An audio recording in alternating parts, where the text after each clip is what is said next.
So friends, మన pro kabaddi season 11లో మనకైతే pro కబడ్డీకి స్పాన్సర్గా ఎవరు ఉండే అవకాశం ఉంటుంది అండ్ మనకైతే తెలుగు టైమ్స్ టీమ్ సీజన్ 11 కోసం మనకైతే ఎన్వైపీ ప్లేస్ని సైన్ ఇన్ చేసుకునే అవకాశం ఉందా, ఆర్ మనకైతే ఎప్పుడు సైన్ ఇన్ చేసుకునే అవకాశం ఉంది అనేది దీనిలో ఫుల్ క్లారిటీగా అయితే మాట్లాడుకోబోతున్నాం. కాబట్టి సో మీరైతే వీడియోని ఎండ్ వరకు చూడండి. సో వీడియో కానీ నచ్చినైతే సో లైక్ చేయండి, షేర్ చేయండి అండ్ ఛానల్ కవరం కొత్త అయితే సో సబ్స్క్రైబ్ చేసుకోండి అండ్ పక్కన నుంచి బెల్ ఐకాన్ ఆన్లో పెట్టుకోండి.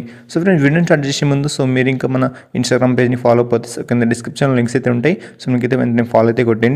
So friends, first of all వచ్చేసి మీకైతే మన ప్రో కబడ్డీ సీజన్ 11 స్పాన్సర్ విషయానికి వస్తే మాత్రం సో ఈసారి వచ్చేసి మీకైతే తప్పకుండా ఒక స్పాన్సర్ వచ్చే అవకాశం అయితే ఉంది. సో లాస్ట్ సీజన్ ఎందుకు లేదని చెప్పుకుంటే మాత్రం సో మనకైతే ఒక 10th సీజన్ కాబట్టి సో 10 years ఆఫ్ మన పీకేఎల్ కాబట్టి సో అందుకే స్పాన్సర్ అయితే పెట్టలేదని చెప్పొచ్చు. కాబట్టి అయినా కూడా దానివల్ల సో మనకైతే పీకేఎల్కి చాలా ఎఫెక్ట్ అయితే పడిందని చెప్పుకోవచ్చు. సో ముఖ్యంగా వచ్చేసి మనకైతే భారీ లాస్ అయితే రావడం అయితే జరిగింది మన ప్రో కబడ్డీ కాబట్టి. సో ఈసారి వచ్చేసి మనకైతే తప్పకుండా ఒక స్పాన్సర్ని పెట్టి సో మనకైతే సీజన్ 11 స్టార్ట్ చేసే అవకాశం అయితే ఉంది.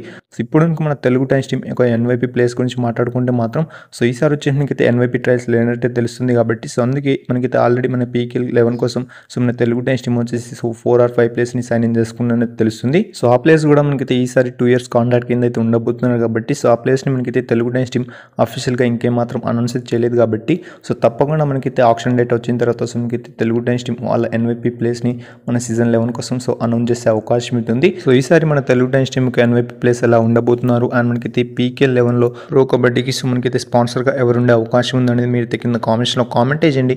సో ఈ వీడియోకి అయితే ఏంటని చెప్పుకోవచ్చు. కాబట్టి సో ఈ వీడియో కనుక మీకు నచ్చింది మాత్రం సో లైక్ చేయండి, షేర్ చేయండి అండ్ ఛానల్ కవరం కొత్త ఉండేది మాత్రం సో సబ్స్క్రైబ్ చేసుకోండి అండ్ పక్క నుంచి బెల్ ఐకాన్ ఆన్లో పెట్టుకోండి.